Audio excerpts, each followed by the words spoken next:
ئاریان خەڵکی هەڵەبجەیە ئەو کاتی کاساتەکە بەسەر شاری هەڵەبجە دەهات ئاریان بەسەردایان چوو بۆ دەرەوە شار بۆ ماڵ خزمەکانی لە چیەوە دەست پێ بکەم تاوان لە ڕۆژە تاریکەکان کارەساتێکی دڕندانە بوو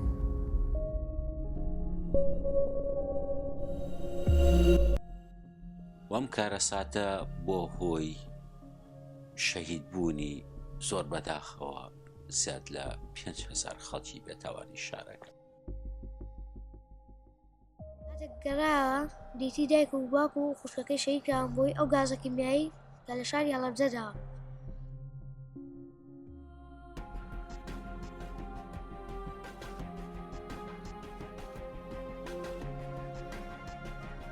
زۆر سەربەرزم کە وەک ژنێکی ئازای کورد شان بەشانی هاوسەرەکەم خەباتەکەم لە پێناوی باشترکردنی ژیانی میلەتەکەم لە فیلمی 16 کە ئەویش دایکی ئاریانە ئەم فیلمە لە ژیانی منە تەجروبەیەکی تازە بوو و ناوەڕۆکی فیلمەکە زۆر دڵهەژێنە. It's quite a dramatic storyline.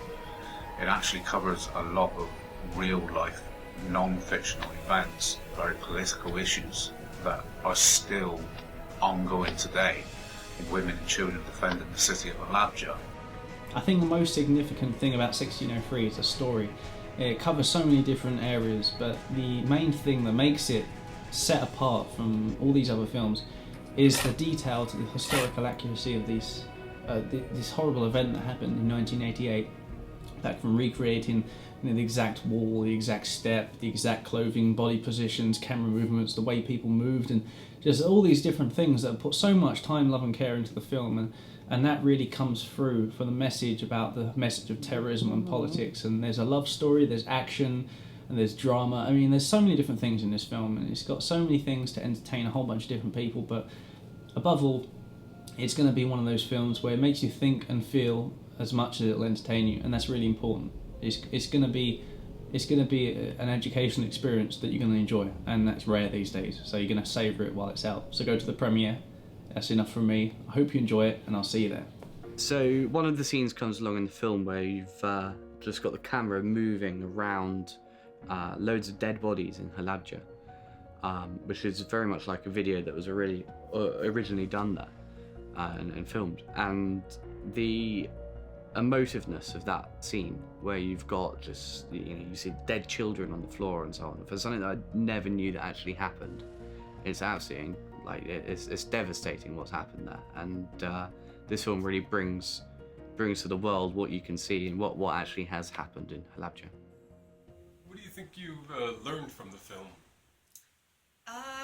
I'd say that the most interesting part of the entire film process was the trip to Kurdistan. It was definitely eye-opening. It was beautiful, the landscape was amazing, the people were so nice, and it was very, very moving to visit Halabja in person and to be in the memorial and in that beautiful, beautiful building, and just to feel the sense of history. And it's just something that, as an American, you don't really hear about that side of the world beyond what's going wrong. And it was so nice to visit the country and see how things are, just going, people are just living their lives and just trying to, have a good life with their families and work, and it's not all, chaos over there, as we sometimes are led to believe, which is really sad.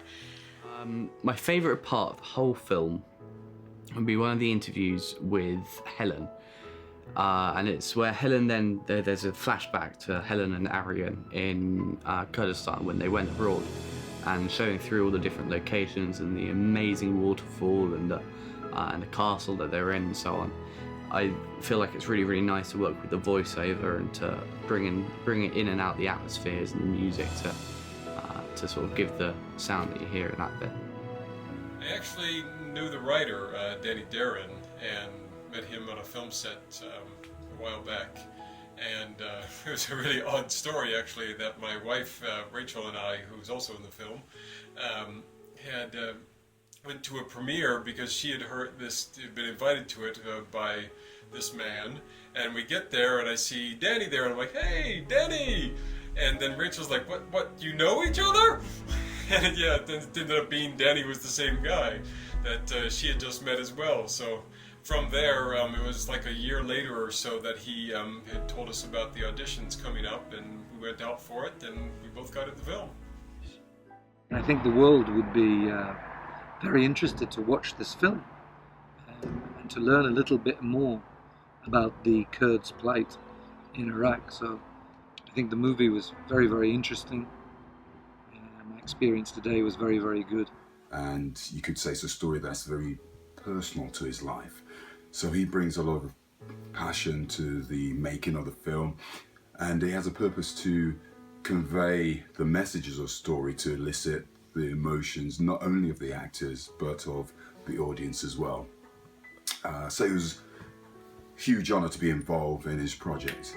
The writer of this movie has done a fantastic job by raising questions after questions.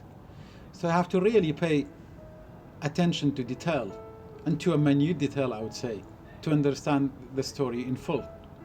For example, why Aryan smells apples, and why the writer of this movie chose a Middle Eastern man, and what's happening around the world. Is it really terror or politics? These questions will be answered throughout the movie. An intense story of love between a couple where language, skin color, social, cultural and political ideology plays no role. So the movie itself does not really give you a detailed description of what happened in Halabja. Instead, it will capture some of the event in order to give you an inquiring mind, so you can go and explore the subject on your own. Working with the Iraqi people has made me realise that they have a very family-orientated culture, which makes what happened in 1988 even more devastating. Obviously the main thing I learned is a lot about Halabja. As an American, it's completely innocuous. You don't learn you learn nothing about this area or what happens with these kind of things. You hear the headlines of the American point of view, and you really don't ever get to hear the details of stories like this, what's happened to people. And it's, really is just an amazing story that people need to hear about, and especially Americans in this time of age when we're still resorting to war as a primary way of solving problems. And people need to hear these stories to go, look, these are the things that happen that keep happening because we keep fighting each other. And these kind of stories, once you tell them, I think are the things that help open up people's minds to realize this is not the way to go about it. It's a big undertaking. It's almost like a kind of, born identity film, but without so much action.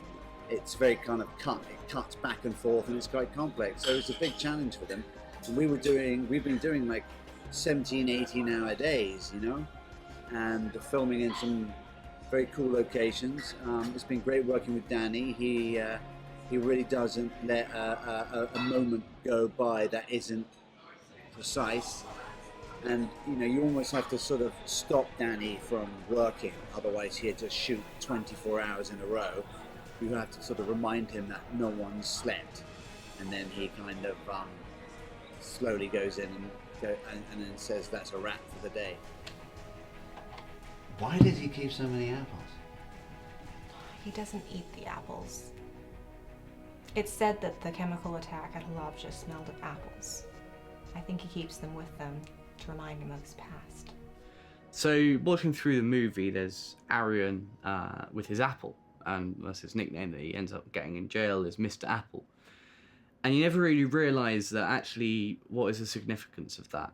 And that's something that I found amazing, is that not many people that lived in Halabja or know people that have families, relatives, they don't eat apples. And it's because the smell of the apple was very, very similar to that which was of the chemical attack from the Saddam regime. And yeah, I found that quite a sort of fascinating and quite an incredible part of the film. Just little bits that you learn, which are true facts as well as also help towards the fictional story. During the film, it was great fun because the two characters, Aryan, played by Danny, and Ao, they had added a lot of extra drama and tension to the making of the film, which was good fun. So enjoy the movie. The main reason was actually that the story is incredible. I had a pleasant surprise when I read the script to discover a unique story that most of the people will relate to and will find some truth about what's happening in the world. And I think that people should come see the film because it's going to be really well produced. I'm sure it's going to look really good in the final edit. I'm looking forward to seeing it myself still. There's going to be it's a nice mix. There's nice action, but there's also some nice character work in there as well. So it's going to be a reasonably well balanced film, I think. Danny began the post-production. He told me about his project 1603 and this chemical attack that was happening in Halabja in 16/3/1988. But when I saw for the first time the movie, I became impressed. It was amazing. I could feel the pain, see the real disaster that happened there, and that we don't have to forget because there died so many people and very much children. So, tell us why you think people should see this film. Well, definitely, it's something very different. I think the story is something that a lot of Western audiences don't get to see, and having a Kurdish man in the lead character and having his journey and his history, I think it's something that the world needs to see, and I think it's a good story that a lot of people will enjoy for a lot of different reasons. It's really a powerful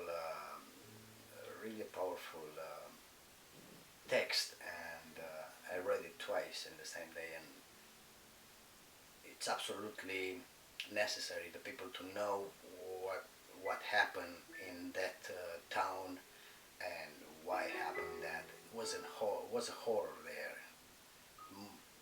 absolutely terrifying, and everyone deserves and needs to know about the happening. It's really powerful text. It's a story that needs widespread promotion, worldwide. We need to hear about these issues around the world that we're not hearing. There's so much blanketing of press and cover-ups and agendas of news coverage that we're not getting to hear every side of the story, and this gives an opportunity to give the Kurdish point of view. Now, unless you're listening to the Kurdish news, I don't think you're going to hear their point of view. But I think it's a definite education that needs to reach the rest of the world. I urge you to watch this film. It may challenge what you think you know and open your hearts up to these people, because one way or another, we are all victims of politics and terrorism. I think the world would want to see this film, and it would be popular. So yeah, that's incredible news, and I invite you all to watch out for 1603. دا كم ليش بين بس كرني في المكان كزوجتي تاعي كجاكي برسيارة ويترس باس. I think this movie has a big message for the actuality day. I'm very sorry about what happened there in the 60 World War in Halabja. And I hope we can live all together in peace one day. I thanks again to Danny Darren, that I could be part of it. All I would say is take the time to go to the cinema, take the time to buy the DVD, watch this, educate yourselves, educate your children. This is a very important storyline and it needs to be heard. So I will encourage you to go and watch this movie. But I will warn you, you have to sit tight for the whole period of the movie. I would say every second of it. Because if you lose a second, I don't think you'll understand the story in full. The story of Aaron is very sensitive, very personal, and brought memories flooding back, which gave him so much insight into the world that he lives in. On the other hand, he escaped his homeland to find better life, but he's implicated in the dark ocean of the political traitors that they do anything for money and power. just like what they did to his homeland back in 1980s. So I really hope you connected with me today. Go and watch this movie. I'm sure you learned something from this movie. It is a mark of an educated mind to be able to entertain a thought without accepting the tragedy.